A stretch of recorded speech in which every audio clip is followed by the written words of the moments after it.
Hello, welcome to my new series SuperCritique, where we are the intersection of fandom and criticism. Look, I'm a Sonic the Hedgehog fan. That's going to teach you how to handle the ups and the downs of life very fast.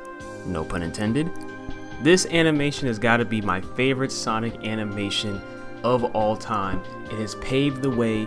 It showcases Sonic in such a good light that literally everything after it has tried to copy it in some way, shape, or form. We're all gonna watch it together and we're gonna gush. Look at the colors, the vibrancy. Look at my man's move. Do you see the animation going on right now? Nothing has ever looked better for Sonic. Look at how he's popping off the screen. Check out the rainbows.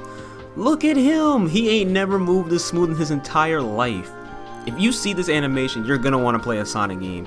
I need Sonic to come back to this light. This is what Sonic should look like, and this is why Sonic Mania brought it back. Look at how he's smoothing across the landscape.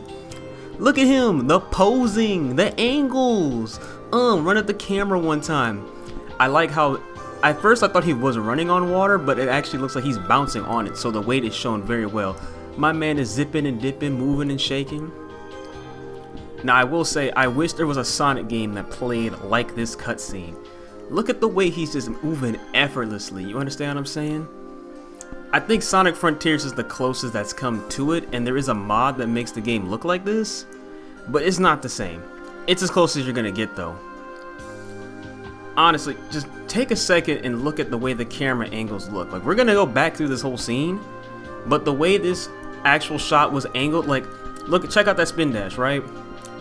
That is animated to feel like how when you press the down button on the game and you actually move faster, that's what it would feel like. And it's just, oh, so good, so good. Now, as I said, we're gonna go back over it. A couple key moments is when at the beginning when the camera shifts from going upside down to, I don't know what to call it, but right side up. We're gonna call it right side up. When it switches that's clean.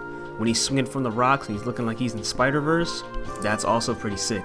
As I mentioned earlier, when he's bouncing on the water, I originally thought he was running on it, but when I went back and saw it again, that was probably the moment when you went from the full weight of Sonic's bounce every time, and he runs smoothly across the wall, and then on the wall the camera shifts with him as he's running. Top tier animation. Last thing, what I meant to say was when he's doing that little down roll, it feels like when you actually spin dash in the game, so it carries that speed and momentum. That's what I was going for. However, with that being said, a lot of people know this intro, a lot of people talk about it, everybody's seen it.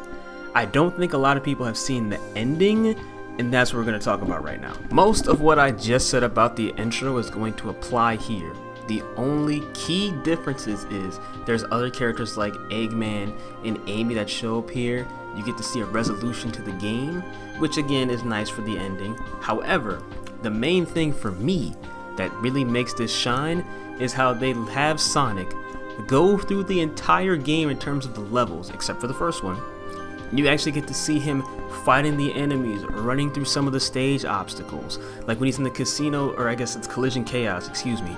You see him bouncing across the casino or the pinball aspects, and then he's got to dodge the boomerangs. Or when he's in, I think it's going to be Quartz Quadrant, and he's got the mirrors, and then he's got the badniks shooting him in front of the mirrors, and he's on, I think it's going to be Metallic Madness, and he's got to run from the badniks that are shooting down the lightning. All those are elements and enemies from each of those stages, which again is a really nice touch, and that's probably, I think that's actually a little bit more impressive than the opening, because it's taking what you've experienced as a player and now putting it to animation form. And since you just beat the game, you now have a emotional and mental and physical kind of relationship with that element of the game. And the last part, obviously when he's running against Metal Sonic, I like the way the camera moves, the angle switching, you see the different posing, and I've also used that in an AMV, which I will post that in the link below so you can check that out as well. And with that being said, that is the end of the video. This is again one of my favorite Sonic scenes of all time, if not my favorite, and I just want to give this its praise in terms of animation. This Sonic is always praised, that's why they brought it back for Sonic Mania. That's why everybody, when they talk about Sonic or classic Sonic, they usually refer to this guy. And I think it's called Toei Sonic or Junio Sonic. He's probably, in terms of my Sonic versions, probably my top 5 or top 3. However, that being said, if you guys want to see more Sonic videos like this on the channel, let me know. I have a lot more topics planned for this series of mine. So thanks for showing up for SuperCritique, where we are the intersection of fandom and criticism.